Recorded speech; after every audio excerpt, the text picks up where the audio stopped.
Et que disent les prévisions météorologiques pour la saison pluvieuse qui s'annonce? D'une manière générale, il est attendu des pluies à tendance normale à excédentaire. L'invite est donc faite pour des mesures idoines de prévention des risques d'inondation et de maladies qui pourraient en découler. Le point avec Moussa Ouedraogo et Wenyam Achille Kabouri. Prévision saisonnière agro-hydroclimatique, cette année, il est attendu une saison des pluies globalement humide au Burkina Faso. C'est ce à quoi sont parvenus les experts de l'Agence nationale de la météorologie, ANAM et ses partenaires. Du point de vue des cumuls pluviométriques, on s'intéresse au cumul des mois de juin, juillet et août. Et ensuite, pour les mois de juillet, août, septembre. Alors, en commençant par la dernière partie, juillet, août, septembre, les prévisions donnent des tendances excédentaires à normales.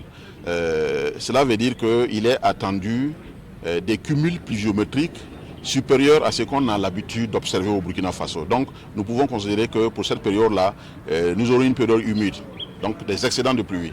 C'est ce qui est prévu. Pour la première partie de la saison pluvieuse, c'est-à-dire juin, juillet, août, on a constaté que sur le territoire, il y a deux zones.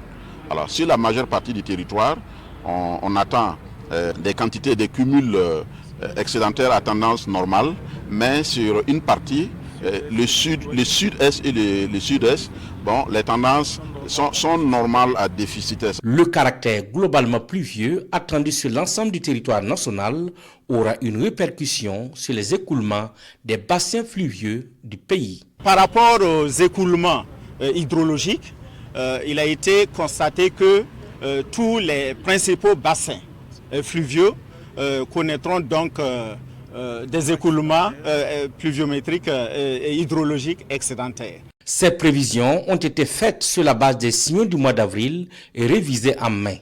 Elles feront donc l'objet d'une mise à jour à intervalles réguliers. En attendant, au regard du risque d'inondation, les experts recommandent entre autres de renforcer la veille et les capacités d'intervention des agences en charge du suivi des inondations, de prendre des dispositions pour se prémunir des maladies pouvant en découler et de savoir choisir les espèces, variétés et techniques de culture appropriées.